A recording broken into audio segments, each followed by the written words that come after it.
Game number one, everybody. Epikkk going up against Meneldors Meme Machine, or Triple M as we call them here. And we're looking at a game on Dragonshire. This is two Division 1 teams of Heroes launch, and this is the battle of the best, so to say. The top ranks within Division 1 going up against each other. Kupshi for Epikkk on Anuburak. We see Manga on Tyrande, Servas on Junkrat, Born on Arthas, and Driggath on Orphea. With the left side, or the right side, with Triple M, Sugar Daddy on Dehaka, Death Knight on Diablo, Slake on Hanzo, Smaragd on Sylvanas, and Martin on Malfurion. So we have actually a Sylvanas in play here. Alright, that should be quite a bit of fun, seeing how that's going to work out for them.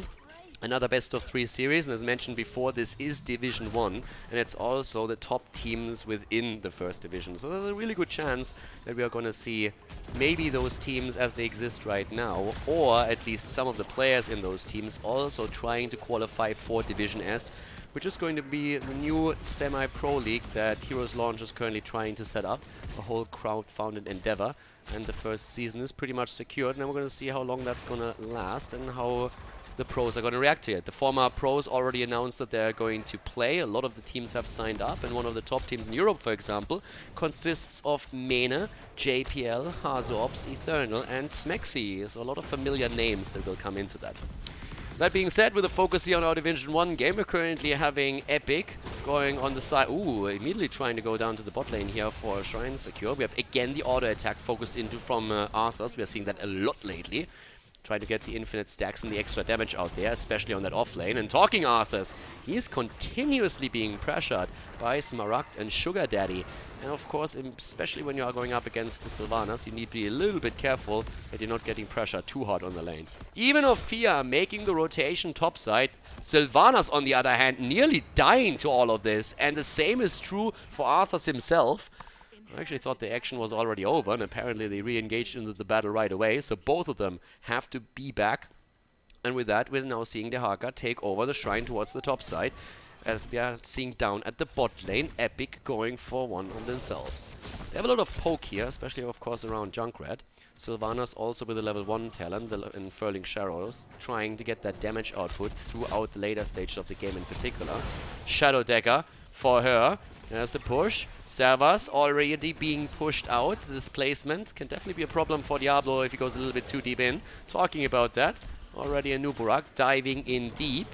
And the battle at the top lane between the offlaners as we are seeing the 4 versus 4 at the bottom of the map. Sylvanas with a rotation up top side, going again for Born here. Arthur's in trouble. Howling Blast against Dehaka. No drag at this point in time. And Arthas is able to walk away, at least for the time being.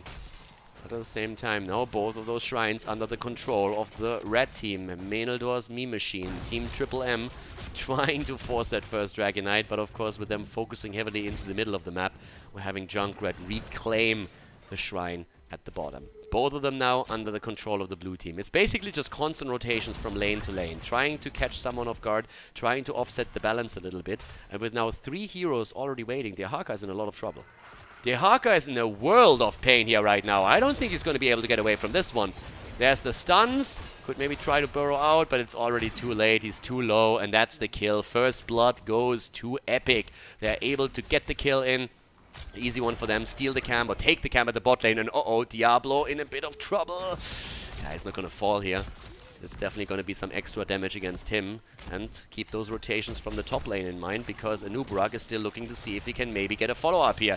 Gets the stun against Diablo. Could get the next stun in with the Impale, and indeed he does. And in comes Orphea with the Shadow Walls trying to secure a kill, but is not really ready to get all the damage in yet.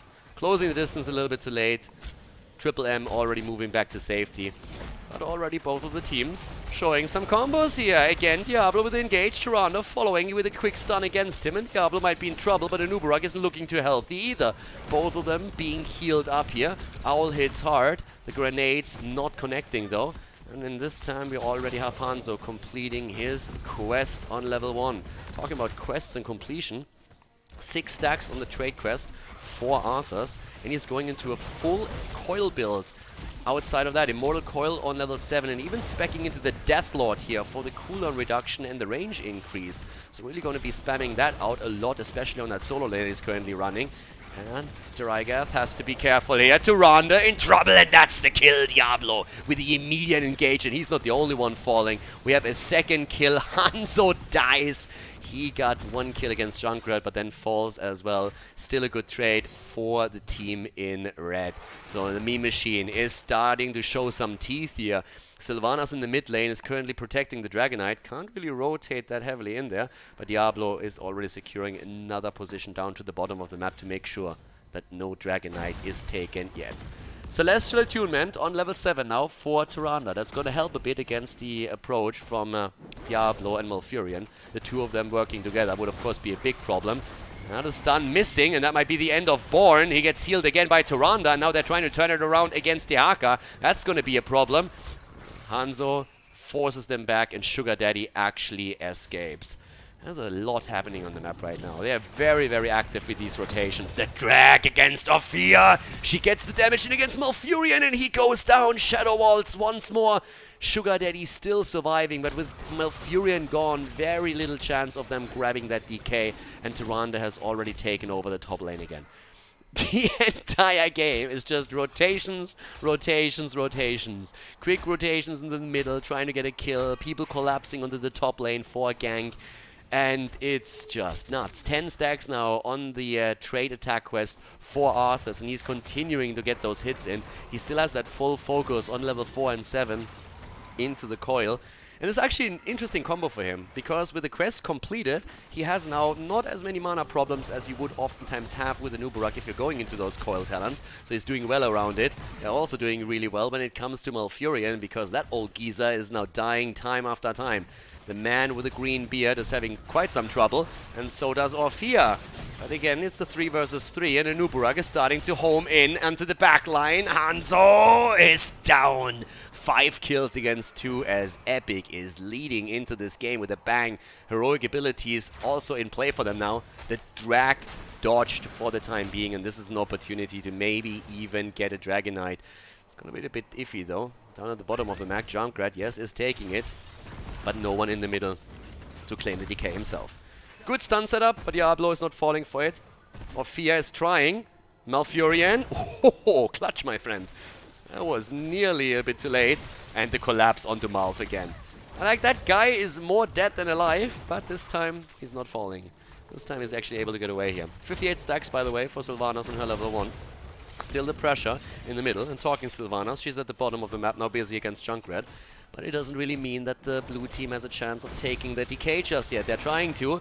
Still a follow-up to the top lane. Sugar Daddy and Arthas, they are locked into that fight. But so far Arthas seems to get the better of it. Still the battle in the middle. Another arrow being hit. Connect from Hanzo. Not the full distance though, but the Apocalypse combo comes in against the Uberak. He's trying to get away with the subterranean shield. He's able to move out. Cooldowns burned from Meneldors meme machine, and not getting too much yet. Also, we have Mind Control taken as a level 10 talent choice from Sylvanas, and she's going to try and push Junkrat or pull him in. Gonna wait for an opportunity here for her to set maybe Diablo up with another quick kill. Talking about quick kills, we have potentially one against Hanzo, but Slake is able to jump away regardless.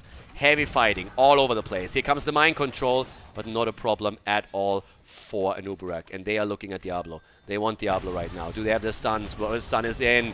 Immediately, Nature's Cure is being used as well. Sylvanas dies in the meantime, but the battle around Diablo is still happening. Hanzo also fighting in the middle, still locked into a fight with Orphea. She's low, but so are Hanzo and Epikkk. Down at the bottom, Diablo escaped, and the rest is rotating in to finally get that Dragonite. They're going for Hanzo, and he's jumping out again. Born gets close enough for the slow, and he hits and connects with Frostmourne and is able to take him down. Another kill, and that's the Dragonite. Epikkk looking strong. 7 kills against 2 at this point in time, and they're pushing it through. Damage output so far. Arthur's looking at 13,000, 24k for Orphea already, but Hanzo taking the numbers here. His continuous damage being thrown out here is obviously gonna add up once again. Sylvanas, by the way, on 17,000 for her. 13 against 12 is what we're currently seeing. And we have Born at the top, again under pressure, but the Dragonite is on its way. And even with the drag connecting, there's the punt, and just no problem for Arthas to walk out of it. It's low in mana though. Can still get a bit of back thanks to the trade, but outside of that he needs to be careful here. Will most likely just Hearthstone back. Early game Dragonite, obviously not taking too much yet, but is able to open up the wall at the top and in the middle. As we are seeing down to the bottom of the map, still a bit of a fight between Hanzo and Junkrat, and so far it's going pretty well for Junkrat, who opened up that wall too. It's still pretty early in the game, but you already see a pretty significant lead for Team Epikkk. The blue team is looking quite powerful here, and now also Arthas is going into the Frost Strike. The cooldown reduction is pretty solid because it allows you to stack that quest even more, and that damage is going to matter over time. Now, Death Knight on his Diablo and Martin on Malfurion are thinking about invading a camp, but we're seeing Epikkk already very, very busy here with the Bruiser camp, and they're going to make a very short rotation down here to fight. Nice combo into the arrow! What a fantastic setup to get the kill. Incredibly well executed, but Dehaka dies as a result still. They're still using Apocalypse, they're stealing the camp away, but we're also seeing Arthas moving in from the side, using the Army of the Dead. They're ready to fight for this one. Immediately the attack against Arthas himself, but with the Army of the Dead he has no trouble keeping himself alive for a little bit longer. He's already zoning them out. Hanzo is falling and he makes the play for Malfurion. That should be an easy kill for him unless he dies first, but he doesn't. Diablo drops him finally, but it's the follow-up kill against Sylvanas that tilts it again in favor of Epikkk. And they have the cocoon set up now also against Diablo. They're trying to make it another quick kill, and there is just no way for Diablo to get out of this one. 12 kills against 4, and the top teams here in Division 1 of HeroesLaunch.gg are just at each other's neck, with Epikkk doing fantastic and grabbing the early level 16. They're using the time to grab another camp. They already had the camp pushing topside, doing quite a bit of damage. Not quite taking down the fort yet. Dehaka was there early enough to make sure that the fort wouldn't fall and that he could also grab most of the experience. But Epikkk is still setting themselves up to get damage onto the bot lane and finally open up the map a little bit more and create some space here. We have also 22 stacks on Arthur, so he's looking at a lot of damage here already. 88 on those auto attacks. But on level 16 he still decided to go into the Embrace Death. Starting to heavily focus on those coils, even more so with level 4, level 7 and level 16 speccing straight into the Death Coil. But still making that adjustment on level 13. And I'm actually a little bit wondering what we're going to see if he reaches level 20 in this game. What he's going to do. I mean, there's a couple of options with that particular build, of course. You don't have to go into the Legion of Northrend if you feel that you have the survivability. Going for the double charge is another great tool if you feel you can get the damage there. Talking damage, Sylvanas is currently sitting on 94 stacks. Again, defending the bot lane here, and Sylph is looking at 25,000. That makes her the second highest damage dealer on her game, on her team. 35k for good old bad boy Hanzo. But then you compare it over to Ophia, and she's also at 35. We have Arthas is 22, Junkrat at 23. A lot of damage being put out there. Again, the setup against Diablo. The arrow stops the onslaught for just a second, but the cocoon is already on the ground. The kill against Ophia, prepared by Death Knight on Diablo, with a fantastic shadow charge into the wall again. That turned quickly against Team Epikkk. Those level 16 abilities. Super powerful at this point, of course. And the quest also completed on level 13 for Diablo. Arthas, on the other hand, still solo up at the top and was able to take down the fort. And now he needs to be careful, because I pretty much think that there's a good chance that he's gonna get a little bit more company than only Dehaka. And yep, Diablo's on the way, so is Sylvanas. Born, you are in a really, really bad spot. There's 2, there's 3, he uses the army, tries to get away, might even be able to do that. Is dancing around left and right. Mind control isn't ready yet, the rest of the team is moving in too, but yeah, that's not gonna happen. Arthas goes down, he dies, and that is the kill that the meme machine needed. We can now rotate someone in the middle and try to get the Dragonite here. Kupshi is also about to fall. If they drop a Nubarak as well, it looks very likely, then they're going to be in even more trouble. That's the double kill right there. Definitely a bit of a miscalculation on the side of Epikkk, and now they're dealing here with the middle. No kill against Slake. Don't get the kill in, and that's a massive problem. Ophia is already zoned out. The Dragonite is taken, and Ophia is going to fall too. Oh my god. Epikkk looked great. They were 2 levels ahead. They did fantastic. And now we're just seeing kill after kill being thrown in on the side of Triple M. They're doing an absolutely fantastic job with that. and just come back into this game here in the late game, and are all of a sudden opening this up. They lost the fort at the top lane, but with the help of the Dragon Knight and their push at the bottom of the map, there's a very good chance that they're now going to not only take 2 forts, but also a pretty significant lead if they're trying to open up the wall at the bottom of the map to get a shot at the keep itself. And I guess that's what we're going to see here any second. Yeah, they go for the wall and they start to take it down. Junkrat is trying to fire away as much as he can, but keep in mind we're having a Sylvanas in the mix. That changes things significantly, because all of a sudden you can do way more damage whenever you push onto structures. Borin is still looking for an opportunity to get the damage here through. Has his heroic ability up again. Effectively all of the cooldowns already. Hanzo is just now getting his arrow back. And the keep is gonna fall. The Dragon Knight can easily take that. And then they just have to try and move out of this one. Dragon Knight getting attacked again. Zoned a little bit. Talking about zoning. And Uberak needs to be very careful here. Cocoon is being used too. Sugar Daddy on the escape. 4-man arrow connects. Great play. Great move by Hanzo here, but the fight is not over. There was no follow-up, and without the damage, it looks all of a sudden like we might see the damage coming through from Epikkk to drop a few targets. And yep, the first one is Sylvanas. She's down, and even with the keep lost, they can maybe turn around. They're going for Diablo, pull him back in with Junkrat, and Diablo is not going to make it. He's down and loses all of his souls, so that Lord of Terror is going to be a weak kitten for the upcoming future. We also have nearly level 10, another Howling Blast connect, and damn, Born is at it. 29 stacks for him on his trade, gets solid damage out with every single attack, and that leads to a 3rd kill against Hanzo. Fantastic play here once again by them. Just look at their damage output here, 33,000 for Arthurs. Compare that with the Haka, the side laner on the opponent's team. It's definitely a huge discrepancy there. And now we have level 20 abilities. And with those level 20 abilities, we are also getting 4 Arthurs. He goes into the Legion of Northrend. Still going only for that 1 stack. 30 stacks right now. That's 120 damage on any attack with a trade. Like just the bonus damage alone. But of course the Storm Talents are also going to appear in just a few seconds from the opponent's team. And this is what we're going to see from Triple M. Triple M, they're going still, the Meneldors Me Machine, they have now a Dark Lady's Call. Alright, that first of all is going to make it a lot harder. Cooldown reduction alone is great, so you have to be very careful. Can't really assume that Sylvanas is not going to have that cooldown ready when you're going into that. Contagion also being used. But the early lead that we saw gave Epikkk a bit of an opportunity to at least take the camps on the map, and they've been stealing them out.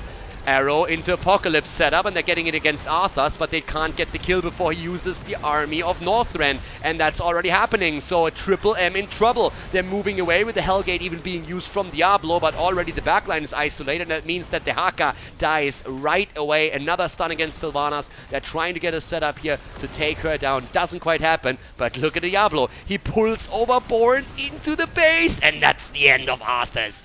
Great reaction. There's the attempt to get the mind control through, but Tyrande was ready. Job well done by both sides. Kill count, on the other hand, damn, still heavily in favor of Epikkk. 16 kills against 9 at this point. There's another Dragon Knight on the map, and we're talking 17 minutes now. 17, 18 minutes, so this is definitely a moment when you can tell this one is going to hurt a lot more. And both teams are looking for kills here. I mean, Death Knight in particular on his Diablo is just looking for one engage after another and sees if he can find them there. 162 stacks by now on Sylvanas, and she is starting to take serious numbers in terms of damage. I mean, look at this. 60,000 on her. This is definitely starting to hurt a lot. Talking about hurting a lot, Junkrat is hurting quite a bit. And the arrow is a little bit late. There was no chance to go for mind control there either, because Sylvanas didn't have the cooldown ready. Arthas is by now sitting on 41,000 damage, which is nearly the same number that we're seeing put in from Junkrat. But it's really Sylvanas with the stacking process that is starting to become a massive, massive problem here too.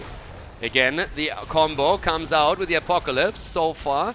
Not getting a lot of value out of this one. Everybody moving away. The Drak doesn't connect. Kupshi is in trouble. But here comes Arthas. Arthas is moving in. Tyrande with the ult. And the immediate setup against Diablo once again. Reptire gets the damage in, and a lot of it too. Death Knight with a Hellgate gets away. The Cocoon is already still in play. But they can't lock anybody down. And just as I say it, Sylvanas gets wrecked. Sylvanas gets wrecked by Orphea. Orphea making the play here, taking down Sylvanas, taking down Malfurion, and Epikkk is just getting those things in. The crushing jaws once more connecting properly, pulling her into the middle. Follow up with the Shadow Waltz is there immediately, and with 2 heroes down and Diablo maybe even dying, that's the opportunity that the blue team needed. Arthas is barely surviving, or is he? No, the arrow! Play of the game from Hanzo connects full on, but it's still 4 versus 2 heroes on the map, and Hanzo is in trouble. Hanzo is in a lot of trouble. He's trying, but he's not getting away from this one. Hanzo goes down, that leaves Dehaka. He's trying to get that quickly channeled through, and he's actually going to make it. Yeah, Trigarth realizes it's not going to happen in time, and Sugar Daddy is the only one that's still alive. The daddy is still in the game, but he can only stall this for so long. There's only so much that he can do, right? So now we have the bottom taken again, and then an immediate rotation into the middle to get the Dragonite. And since we're looking at 20 minutes in the game, there's a very good chance that you can even end with this bad boy. Depends a lot on how quickly you're taking down the keep right now, considering that Hanzo is still dead for another 25 seconds. But what a sick game here at times. I mean, 35 stacks on Arthas right now. Look at Sylvanas, 167 for her. Diablo still not in full damage, but yeah, that game is starting to get nuts. It's Junkrat in the Dragonite, by the way, and actually dancing around. They're waiting for the minions. Waiting for the minions. Keep in mind, the keep at the bottom lane has already been claimed earlier, so that's already gone. Using the Dragonite, trying to go for the punt here. Good borrow by Sugar Daddy. Daddy is on fire today. And that's a 5 versus 5 now all of a sudden. And the Dragonite doesn't really do too much. Moves away, gets poked, and they're very hesitant making any kind of commitment here. They're waiting for the minion wave again. They're waiting for minions to push through and try and get an advantage through that. And it's starting to become a problem because that Dragonite is only in play for another 30 seconds. Now finally committing to it. Daddy! He gets away, maybe not. The stun and another burrow. Alright. Keeps himself alive for a bit longer, but it's finally too much. There's the Apocalypse. It hits 1, it hits 2. They're going for the keep. Keep is about to fall. The Jaws this time are missing their mark, but we have the Cocoon on the ground, and maybe Malfurion can be taken away. Stun, root, and get wrecked. He's down, and he might not be the only one. Slake and Smaragd on Hanzo and Sylvanas are still trying to fight for this. Another keep is destroyed. They get 2 keeps out of it, and they're making the play for the core now. The Dragonite is finally over, but this isn't looking too pretty anymore. This is looking like a massive problem, and game number 1 is very likely to end in the hands of Epikkk. Triple M, Meneldors, Meme Machine. They're doing whatever they can. They're going for a Nubarak. They're nearly bodying him, but the core is already falling, and it's falling quickly. Orphea falls. Is there still enough damage to go for the core? And Nubarak dies as well. Oh my god, Turanda is dead too, and Arthas has fallen. 39% on the core. And now Junkrat is the only survivor, and he is on the run already. 38% on the core. Both keeps down. There's no keep down here. There's no keep. Dehaka's actually trying to get the drag connected, and he doesn't. Junkrat jumps away once again, but they're trying to go for the core now. Massive arrow wants to jump in, and that's immediately with a pseudo global where we have Slake appearing. Unbelievable. You gotta be kidding me. The tire goes down 20 seconds. 20 seconds left until we have at least Orphea that can help. That's insane. Meneldors, Meme Machine, they're turning it around. They're actually gonna win it. What the hell? What a finish. Both keeps down, and then the core is defended at 34%. They cross the map, and Meneldors, Meme Machine with a victory on Dragonshire. Unbelievable start into the series. GG.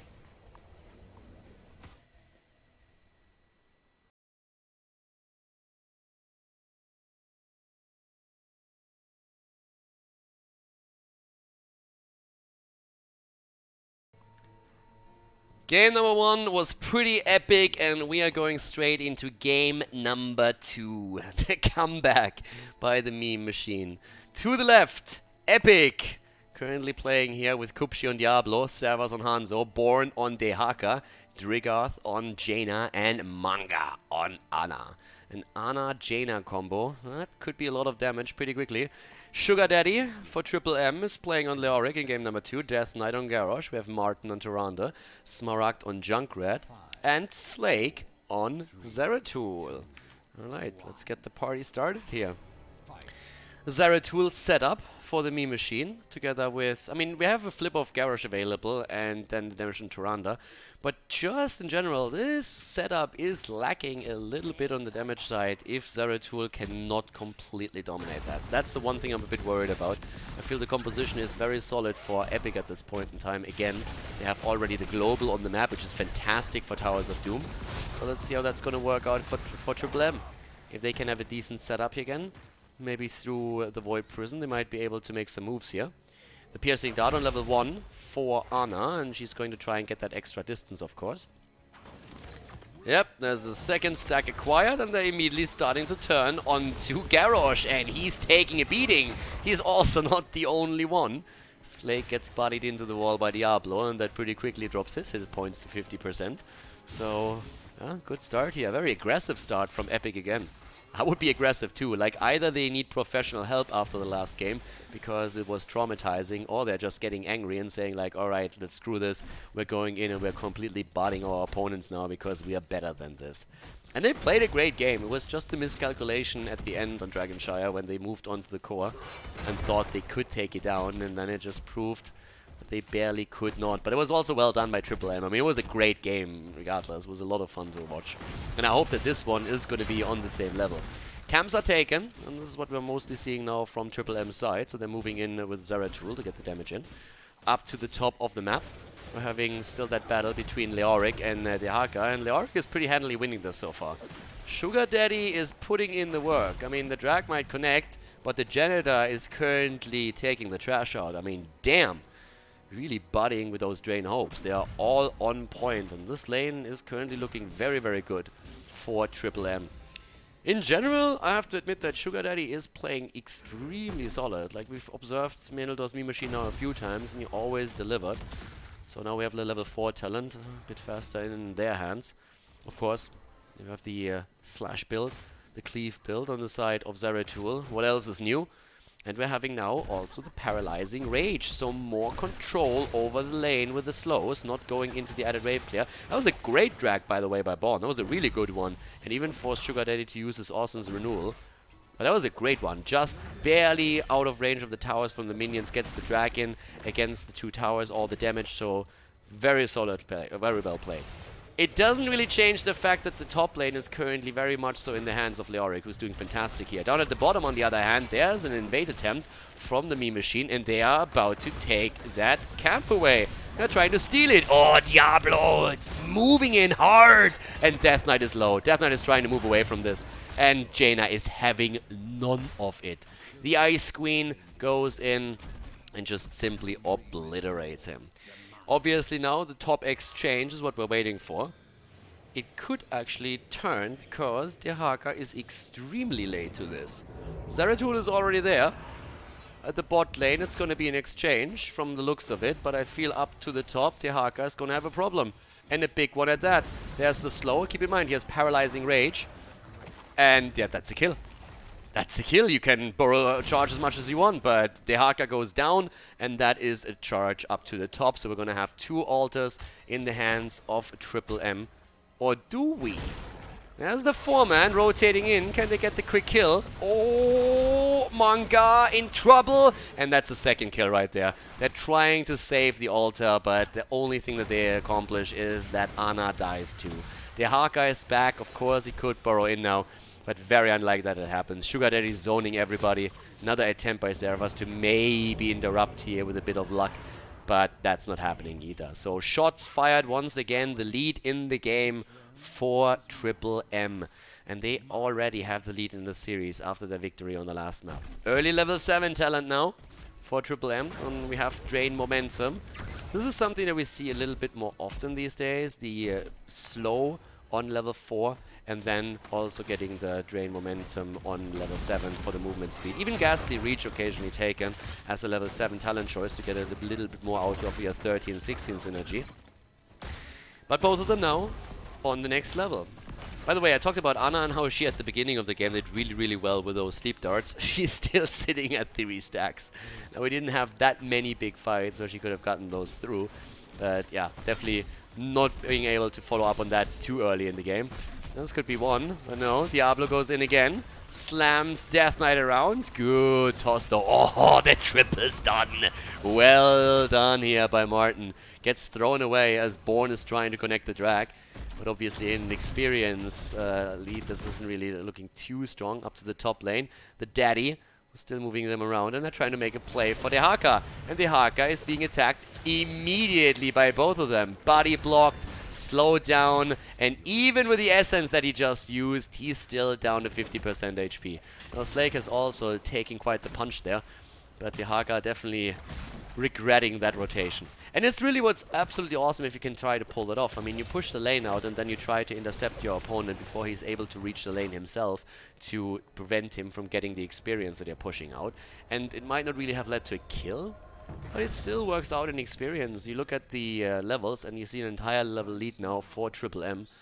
That is pretty strong. I really still feel that we're having a lot of synergy on the side of Epikkk if they're at any point landing a combo with an arrow into an Apocalypse, for example. Altar channeled, that's 4 shots over here. So right now we're looking at 28 against 32. So pretty easy on both sides. It's just a simple 1-for-1. Diablo in trouble and Kupshi might die. But nah, Jaina has his back. Zones them out with a quick blizzard and gets the blast through. Oh, the Haka on the other hand, he ate that entire thing and now he's going into the trap. Might be able to dodge out on something. Nope, cooldown wasn't ready yet, but they still can't kill him. The Haka is a pretty tanky bastard.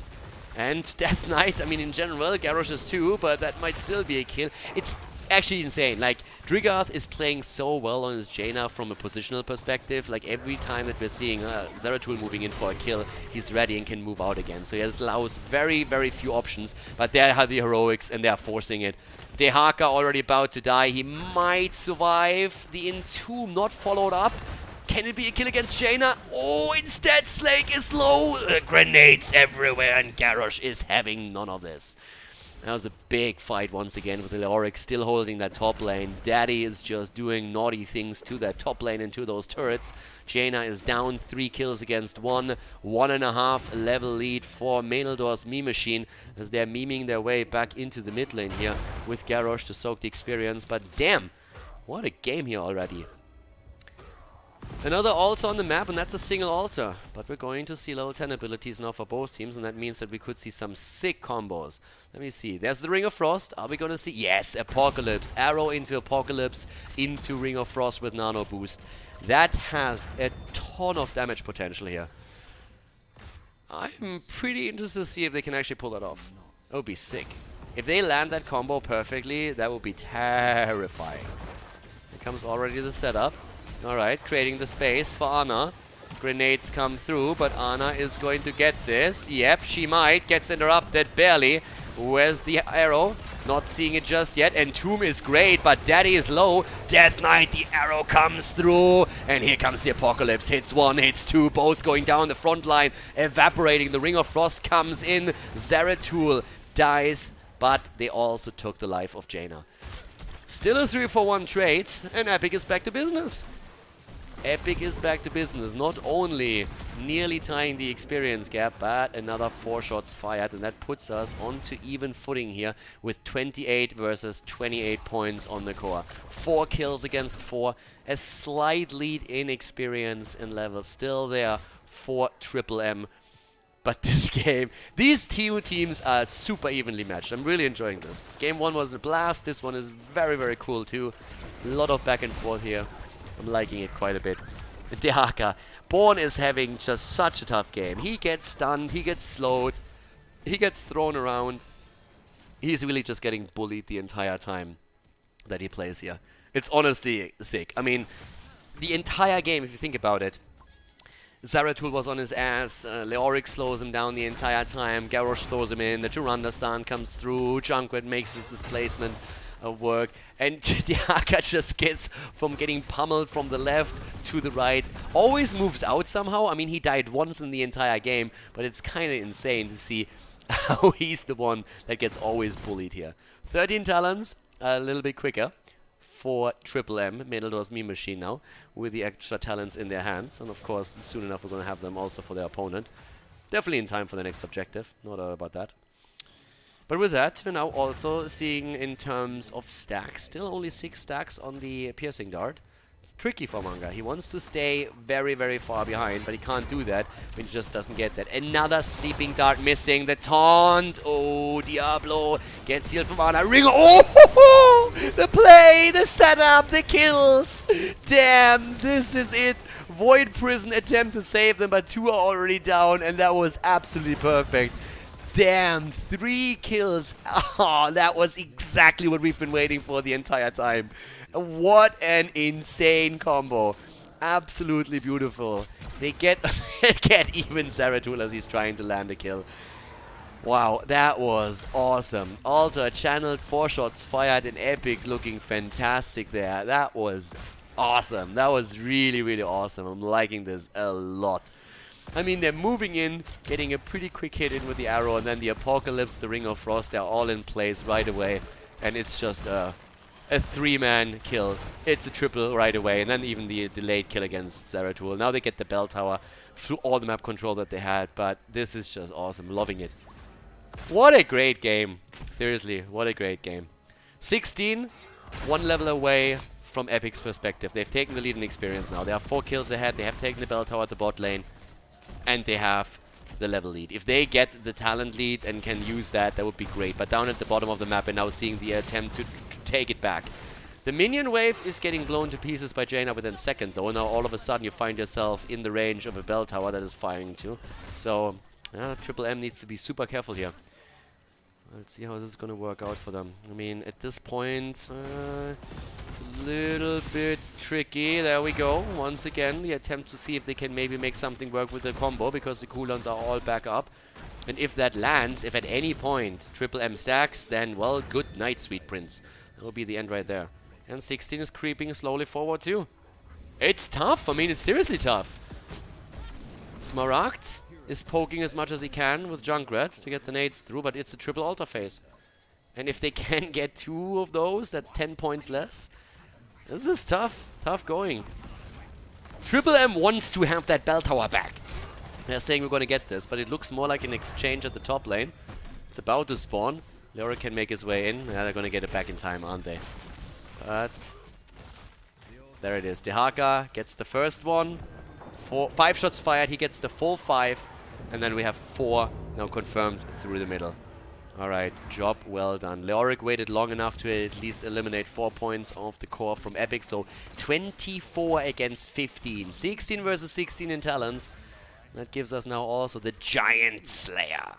Alright, not bad against Garrosh at all. It's a good talent for him to take. Also, when we're talking about Jaina, keep in mind, Northern Exposure here. So more burst potential even, especially when the combo lands again. But the Void Slash is ready for Zeratul, and that's the big talent for him, no doubt. So can he use that to drop Ana, Hanzo, or Jaina? That's the big question right now. That's seriously the big question. There's the Void Prison, only against 1. They're trying to get the blow up. Apocalypse and the kill against Tyrande. Garrosh gets bodied as well. The idea was to eliminate as quickly as possible Tyrande, and at least they get Ana out of it. But it's once again a 1-for-3 trade, and that means that the bell tower down here at the bottom of the map is going to be converted again. Leoric hasn't really participated in any of these fights. The entire time Sugar Daddy is busy getting the experience in the middle and the top, and he does it well. But this is just such a tough setup once more for Triple M. They're just having trouble against this Wombo. Even with them setting up the play through the Void Prison, it still ends up being a 1-for-3 trade from their perspective. And that just doesn't bode well for them. 31,000 damage now for Junkrat, 34 for Jaina. You look at the siege damage, and Leoric is sitting at 104,000, I mean, for obvious reasons. And guys, with this, if both of the altars now end in the hands of Epikkk, you know what that means? That's a 5-point core play. That means that we're actually having the core down to single digits. Triggers nearly walked into that grenade. Hanzo's already getting it. That should be an easy one. Yep, that's the channel. They're trying to make the play. Hanzo with the arrow, but only hitting one. Diablo down, and all of a sudden the turnaround. They're going for the second kill. Jaina is eliminated. Dehaka trying to get the channel through, and he actually gets it. 2 heroes down. Diablo back because of his souls. But it doesn't matter, because both of them hit. 5 points on the core against 24. Yeah, you kill 2 heroes, so you're back in experience. But what else can you do with it? Okay. Well, they have vision, so I guess that works. Bot lane, bell tower is being claimed here. But there's still 2 around. I think they have to let this one go. That was a bit of an early one. Trying to get the kill against the Auric. He should definitely not stay too long here. The Entomb hits. Alright, can they get more? Garrosh isn't there yet. Leo is low, and Daddy is down. Daddy, please. No, not like that. Daddy is down, and that means we're having soon 5 versus 4 on the map in favor of Epikkk. Epikkk is looking pretty epic here, and they're looking for their epic Storm Talents. And Storm Talents on there are not going to be great. But then again, think for 1 second about what we're seeing from the opponent's team. Oh yeah, buried alive. That's always strong. But the bell tower is going to be reclaimed, and that means that a single altar is not going to be enough for Epikkk to win the game on the next altar phase once it's being announced here. There's actually even a chance that we're not even going to see level 20s, because there's a double altar. The arrow hits! But yeah, that was unfortunate. That's a cooldown burn, and a big one at that. Big part of the combo. And again, if Diablo gets a good combo off into Apocalypse, then they can still use the Ring of Frost there. But very likely we're going to just see an exchange. That would put them down to a single point on the core. How's the meme machine going to play this? Are they going to try to make the play for it? They're actually starting to push it. Yeah, they're not going for their own. They're trying to fight it. They're trying to take it. Here's the setup. Void Prison being used. No 20s yet. Here's the Apocalypse. Indomitable to save Garrosh and let him walk in. And Tomb. Oh my god. Jaina. Oh god. Stop that dead already. Triple kill. Easy peasy. And they are trying to make it a quad kill. Going for Smaragd here. He barely escapes. But guys, this should be game. That's 2 altars right there, isn't it? Can they interrupt Junkrat? Can they get the interrupt? He already jumps forward, and yeah, there comes Jaina. Even if she dies, does it matter? I don't think so. Tyrande falls, and that, ladies and gentlemen, is going to be game. There is just absolutely no way that Junkrat is going to hold this long enough. He can poke a little bit with the nades, but at the end, this is not going to change anything. Well, he's going to kill Jaina. Scratch that. He's not. 48 hit points is enough to survive. 4 shots fired already. That's the second channel. And we have a victory as we are seeing Epikkk take... Well, do we? Leoric. Jaina is down after all. 1 versus 3. Daddy, that's a little bit optimistic. And there it is, finally. It's a 1-1. We're going to see game number 3 in the series. Great match between Epikkk and Triple M.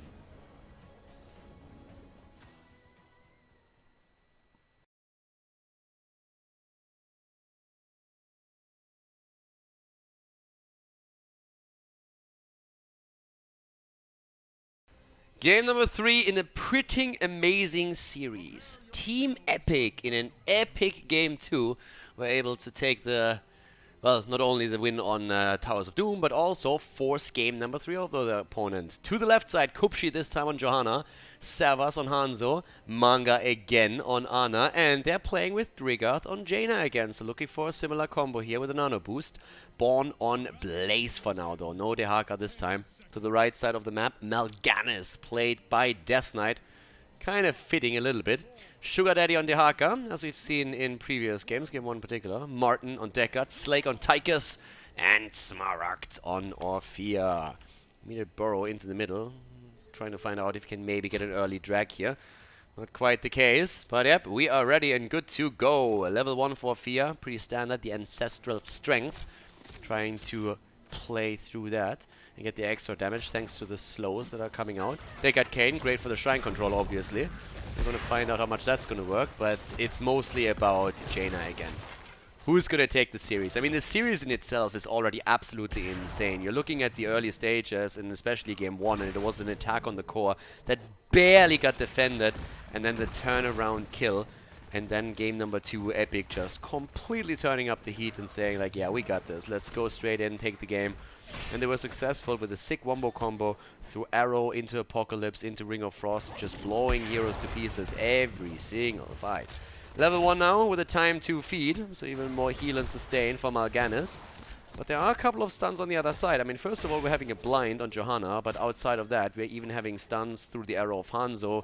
Jaina later on can't really stun, but she could root if she goes into that, the Numbing Blast. It's most of the jet propulsion and also the Blessed Shield from Johanna that are more so a question of, okay, how much can they actually put onto Mal'Ganis to make sure that he can't keep himself alive here and that he gets taken down. But on top of that, you obviously have also Deckard Cain. He's a bit of a bad boy when it comes to Infernal Shrines. Invade on a camp. There's absolutely 0 attempts at this point in time from Epikkk to go into that battle, apparently. Trying to get something done, at least get a sleep. And yeah, getting the sleep, the problem is it's right as we're seeing Mal'Ganis on the spot, and so the camp gets taken away. 2 camps already in the mid lane. Good start for Triple M. Meneldors Meme Machine is doing well with this. Top lane pressure. Ooh, Daddy, look at you. Daddy is getting punished a little bit. Not the good kind. Like, he's currently sitting in a pretty awkward spot here against Born because he can't really move out against him. With Blaze apparently dominating that little encounter that the two of them are fighting there. Level 4 abilities are now in and more camps are taken on the map. Yeah, Slake is starting to get that damage in as we're seeing the level 4 with a Fueled by Torment from Mal'Ganis.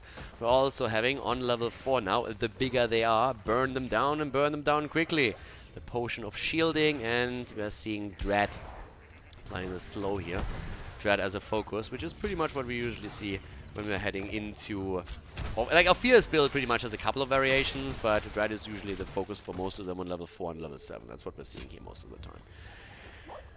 First Shrine activating at the bottom of the map, and we had just so many huge fights in the last 2 games that I'm really expecting Infernal Shrines to be absolutely no different. Already Blaze outside of the vision is rotating in, trying to set maybe a jet propulsion up. Getting ready for action here. As Born is looking for the jet propulsion, he finds it against Tychus, but Tychus can still walk away from this. And Dehaka gets the value for Sugar Daddy up at the top, escorting the wave in, takes his own, can now also burrow in, does that right away. Is going to try and get the drag here, looking for it. Again, big stuns coming out, but the drag connects on Blaze, and that's the end of him. Daddy with a tongue, able to make the kill happen against Blaze. He sets it up and the rest of the team secures it, and that's a great start for them into this.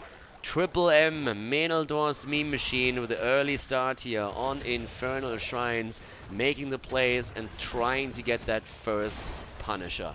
But so far, Epikkk hasn't really given up on it just yet. Blaze is already back to business and is going to make his way back over. 16 to 19 stacks, so it's still pretty even when we're looking at the objective. And thanks to the wave clear on Jaina and others, they are starting to take a lead again. How big that is. Blaze is on the way in. And this is all going to depend now on the setup here. 7 talents are giving a bit of an advantage now to Meneldors Meme Machine. And they are trying to use that right away with a quick engage in the fight. But Death Knight is low and Sugar Daddy isn't looking too much healthier either. The Blaze immediately with the jet propulsion again. But here comes Death Knight trying to keep himself alive on Mal'Ganis. And he's actually still living. Finally goes down as Blaze re-engages again, but he's completely exposed now. It might fall too. Jaina has dropped, and the blue team gets the Punisher. Wow. They lose Blaze, but they take the Punisher. They take the objective.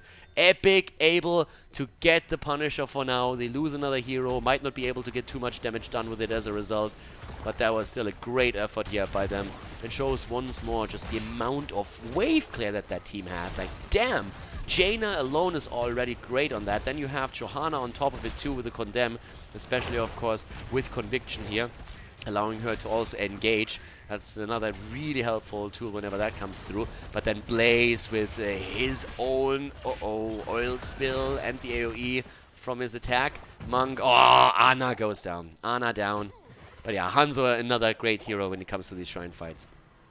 So, a little bit of damage at the wall, opening that up completely. But the wave clear is definitely a concern. Look at the experience on the other hand. Thanks to the Harka's early game, him pushing the lane at the top out and then burrowing down to the bottom of the map, they are still heavily ahead in experience. Still a pretty cool setup here for the meme machine. This is already starting to be a cool game. I'm really liking it. It's gonna be fun. The Harka also now up to the top lane, still gonna try, of course, to make those plays whenever he can burrow in. Talking about that, Rigard is using his wave clear now to also take a couple of camps on the map. And we have the next shrine spawning mid lane, so they could actually hold this back a little bit and take it later to time it with the objective. And it looks very much like that's exactly what they're doing here. Absolutely loving this. Love this. This is really good. So, more and more camps are also taken. These close quarter fights, it's really something that so far Epikkk doesn't really want to take. Not against Ophir, not against Deckard Cain with that lockdown. So they're shying away from that Khaldor camp a little bit at least. 10 stacks on Ophir's level 10 heroic abilities and are also, of course, ready for Triple M. It's another big reason why we're seeing Epikkk not making a play for the camp here. And with that level 10, we're having, of course... Ooh, is he actually holding that back? What are we going to see from the Dreadlord here? Mal'Ganis, I mean, Carrion Swarm is what you would expect. So, let's wait this out a little bit longer, but he's really making it interesting. Well, also interesting is what happens to Sugar Daddy to the top, because that sneak around that we're seeing here could easily take him down. And yep, very likely gonna happen. Good setup. Nah, robs him from his essence. They can't get the kill, but he's not gonna have any essence for this. That's for sure. Level 10 abilities are ready, and Mal'Ganis has still not picked anything. The camp is still up for grabs. Mal'Ganis holding his level 10 back. So does Anna, by the way. Nope, she takes the immediate nano boost. I was like, wait a second. Eye of Horus here? What? What are you talking about, girl? Nano boosted Jaina. That's what we're talking. Alright, camp is taken. Any second, the shrine is going to be announced. Works the timing for them. But I want to see what Mal'Ganis takes. Oh my god. Blessed Shield and Arrow both being used. Trying to get the quick kill before the shrine spawns. And both are missing. That's terrible for Epikkk. That's 2 cooldowns burns that they won't have ready when the shrine starts. It might, if it's delayed, come in at the end, but that's a huge problem. Kupshi is also getting attacked. They barely get away. Counter kill maybe. Deckard. Oh! Stays alive. Close call here on both sides. Big cooldowns burned. Once again, Mal'Ganis low, but the fight isn't over yet. Jaina in particular might be in trouble here. Gets another Blizzard through, and we are having a huge exchange in cooldowns here on both sides. I mean, we also saw the isolation now being used. Mal'Ganis, by the way, going into the Dark Conversion. Alright, interesting. I'm pretty curious to see how that's going to work out for him. No Carrion Swarm. Dark Conversion instead.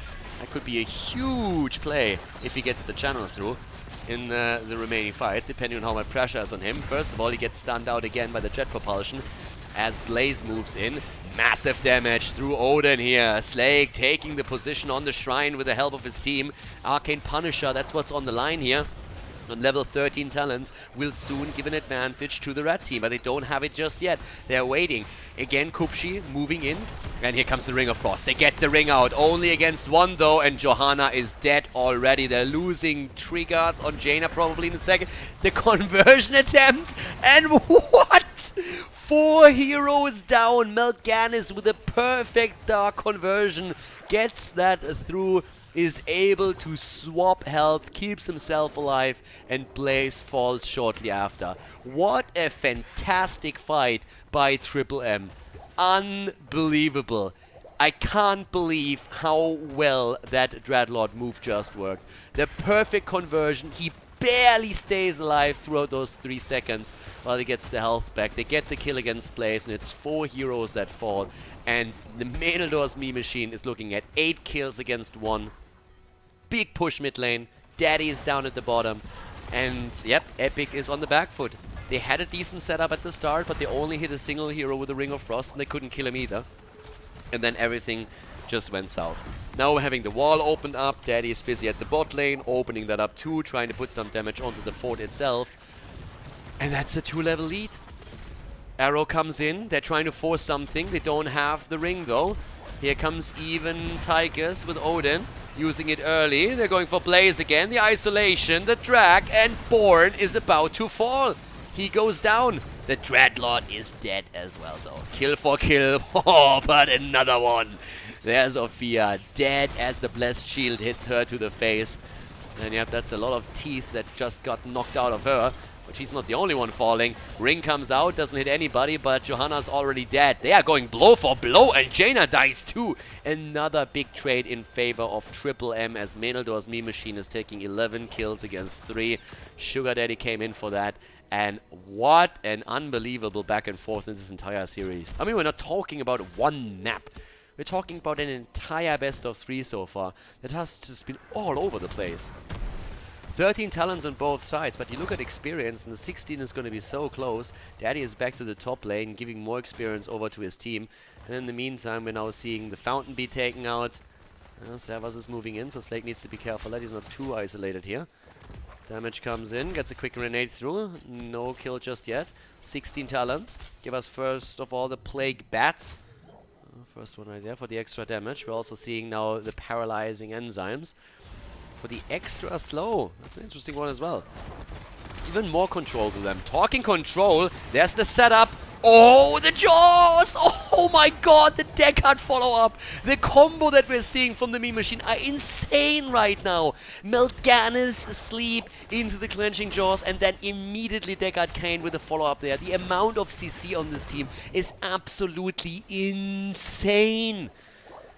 What a beautiful combo again. This entire series was just one team executing combos time and time again, and that is just perfectly stacked here too. Great play. This is really, really awesome. So once again, with a 3-level lead, I mean, the Meme Machine is looking like they're going to absolutely wreck this, right? But we've seen insane comebacks in the series already before. So let's not call that too quickly. But the fort falls. And that's the second one. 2 forts down, which now means that the passive experience is going to increase over time. The difference at this point isn't really too big. Damn, hiccups, baby. Ooh, that was too exciting. Yeah, so with the passive experience now starting to really stack up thanks to both of the forts taken out, if they can get the one at the top, that would be even better for them. Bit of Dreadlord time. Trying to see if they are going to try and take the camp here. I like it. I like that Anna immediately checks the bush there, so they're really playing very heavily around vision right now, and they know that they're so far behind that they have to double check everything that happens, and if there's another trap they might fall way too far behind. So they get the camp eventually, but they still don't have 16 talents, and this is one of those moments where they're so far behind that you're questioning, do we have to attack this? Do we have to force a fight right now? And gonna be honest with you, they might have to, I mean, but they don't right now. They're actually looking at the top lane and see if they can make a play there. The problem is it's really difficult for them to trade now, and they let the Punisher go. But you look how close Triple M is already to 20. They're 2 levels away from it. So there's a really good chance that they're going to try and get that 20 as well. You could even delay that Punisher by a little bit. That's another play that they can make. Get 39. Oh, they make... Oh, God, I'm loving this. I love this. This is amazing. This is awesome. They're actually laying it. The later it is picked right now, the better the chances of them having level 20 for the next objective. So they can delay that a little bit around it. Downside is you're going to be up against an opponent that has 16 talents. But that would have happened anyways. So right now, Epikkk is going to have to force this a little bit by just saying, well, if you don't take it, when you come onto the shrine. And so they're going to claim it after all. Smaragd is going to get that in. But yeah, the longer it takes, the closer you are to 20. Here comes the connect. They're already going for the setup. First sleep is in. They don't get more, but they could turn onto Johanna. They're trying. Blessed Shield comes out. Jet propulsion onto Tychus. Turnaround attempt. Punisher's there. Oh, Deckard Kane! Deckard is about to die, but he's actually surviving through all of it. Melganis, though, is in trouble, and he falls to... Can't even save himself with his ult. At this point, another big ring! And it takes down Tychus. Yeah, Tychus falls as a result. 2-for-1 trade, this time in favor of Epikkk, as they are fighting tooth and nail to somehow come back into this game. Dehaka dying too. Wow. Epikkk with a turnaround attempt in this game, but they're likely to still lose that keep. Or are they? So many minions there. They have a decent amount of wave clear. The Punisher is moving in too. Can they burn it down quickly enough to save the keep for now? Or are we going to see those catapults push through the bot lane continuously? They actually save it. They actually save it. Whew, 6 against 14, 19.5. Ophir topside, getting more experience for the team and pushing that back too. But pretty sick, to be honest. Let's look a bit at the damage here. I mean, we're looking at insane plays throughout all of this. 38,000 damage from Tychus, 42k for Jaina. And yeah, it's Sick City what we're seeing here right now. I mean, that game is absolute bonkers. The Haka alone is sitting at 27,000 damage at this point in time. If you look at kills also, Hanzo hasn't died a single time in this game yet.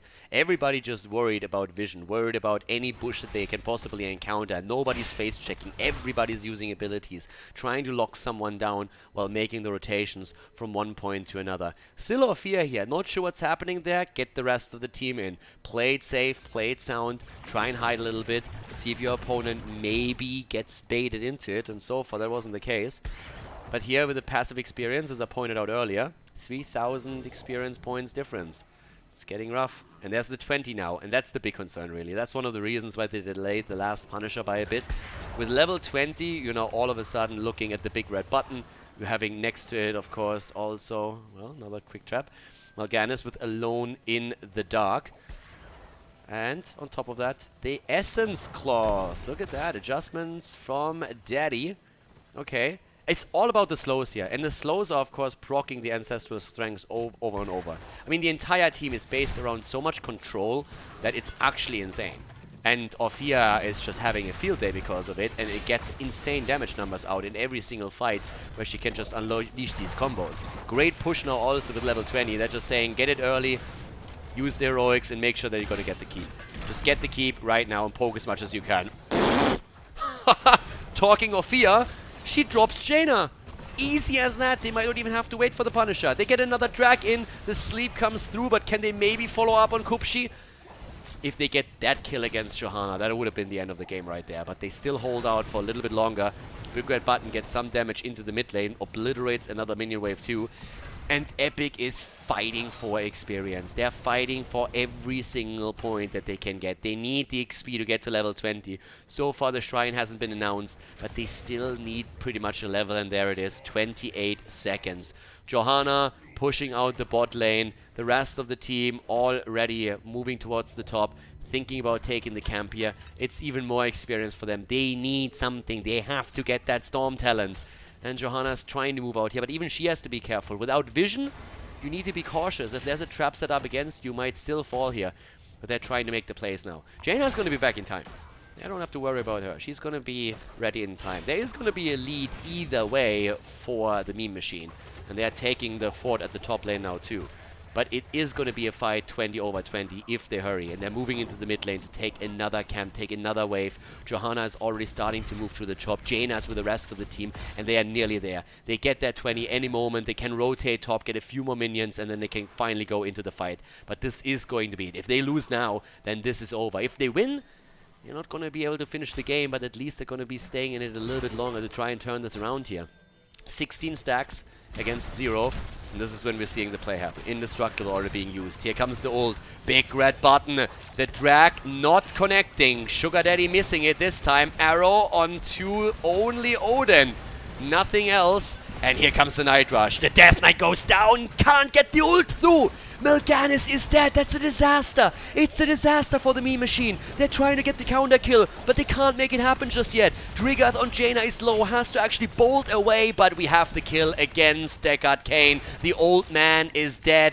Still Odin in play, but Slay gets isolated from the rest of the team. The jet propulsion doesn't hit him, but the Condemned definitely does. Indestructible procs, as Kupshi is saying, screw all of this. We're gonna take it right now, and they are dropping 3 in total. Tychus falls, and that's an Arcane Punisher. This game is insane. This series is nuts. 9 versus 15 right now, back and forth the entire time, and at this point they want keep, at least down to the bottom of the map. A big wave is building up, and Born is going to be dealing with it on Blaze. He needs mana anyways. The rest of the team has taken the fort top side. They've taken the Punisher. It's an Arcane Punisher, and they are starting to move in for this. It would have been a shame if game number 3 here would have been dominated by only one team, but that's not the case. Down at the bottom of the map, Orphea is in. We have also the drag attempt by Daddy. Blaze is still alive. Isolation is missing too, and all of a sudden 2 heroes aren't ready to go for the defense, trying to interrupt. Catapults are not being escorted to the core, but the camp is taken over there too. The wall already about to be broken, as we're seeing all of the heroic abilities ready for the blue team. Epikkk still fighting with Blaze over the bot lane, trying to prevent him also from moving back. The Drake is missing again. The Dreadlord!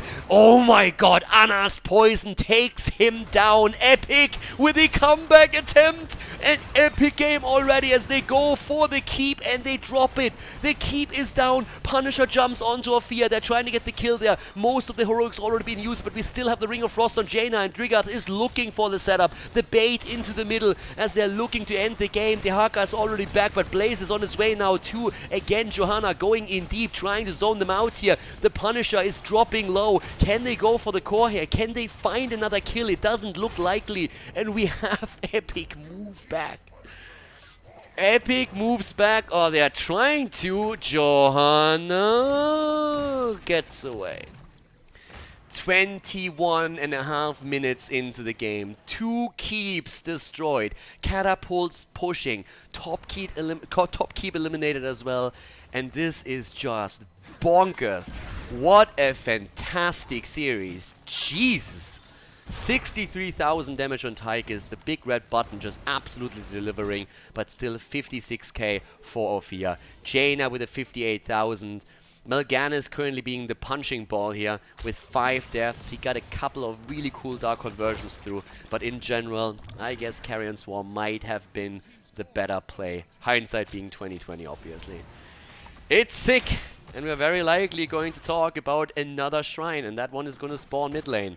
But the big difference, of course, being that all of the lanes are still holding a fort for Meneldors Meme Machine, with the exception of the top lane that got taken out. Again, Mal'Ganis being attacked. Mal'Ganis swapping and goes down again. That's death number 6 on him.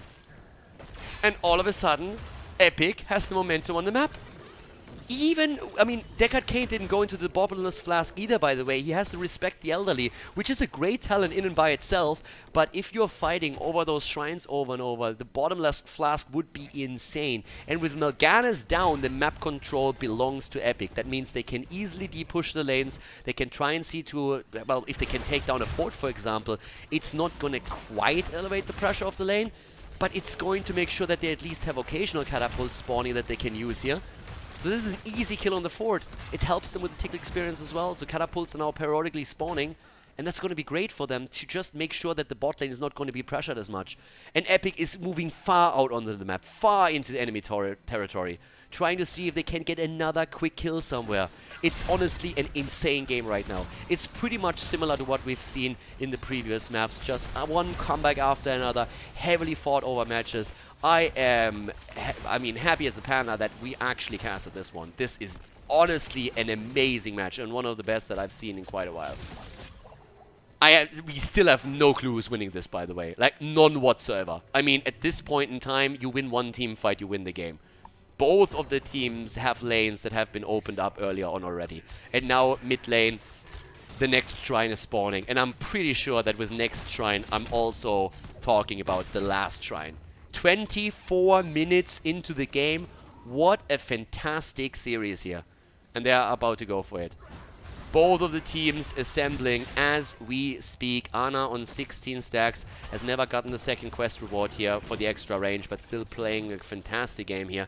Even the poison damage of her getting the last or the previously kill against Mal'Ganis with the push at the top, and the position is taken. We're going to talk about a frozen Punisher right now, and already lanes are being pushed out. Top lane might be a bit of a problem in the long run, but for now we're fine.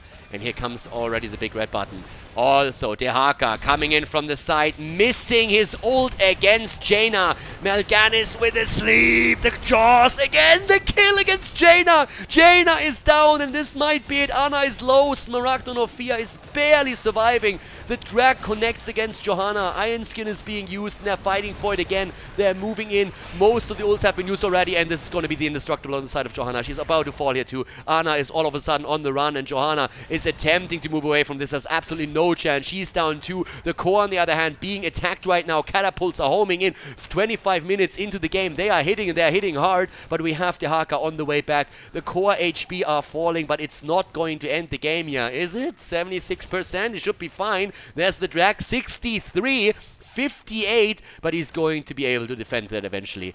But they are losing a lot. And already, look at those guys. They're trying to go top. They never destroyed the walls. They can't move towards the core without vision. 40% on the core. But the Punisher is taken, and it's going to move through the mid lane now. It's moving through the middle of the map, and there's nothing left. The two of them are trying to make the play at the top. Would they have taken down those two walls earlier, they could have tried to sneak in without anybody knowing and trying to go for a core attempt. And everybody on the red side is still looking like, do we have to be back? Can they actually try and get this? They send Tychus back. Tychus is back now. He's trying to defend. Here's the arrow. They're trying to go for the kill. Anna. Ah, she's down. And that should be the end of it. Once again, down here the fight. Ring of Frost. They're using everything they have. The jaws and the kill. Down goes Jaina. Orphea making it happen once again. What an insane game. What an insane series. Orphea shadow waltzing in. Still the attempt to bait the Punisher into the middle. 3 against 5 at this point in time. Everybody on the core. And this is going to be it. Epikkk with a fantastic series against the Meneldors meme machine. But at the end of the day, it's the meme machine that claim victory. What an amazing series. GG, and well played by both teams.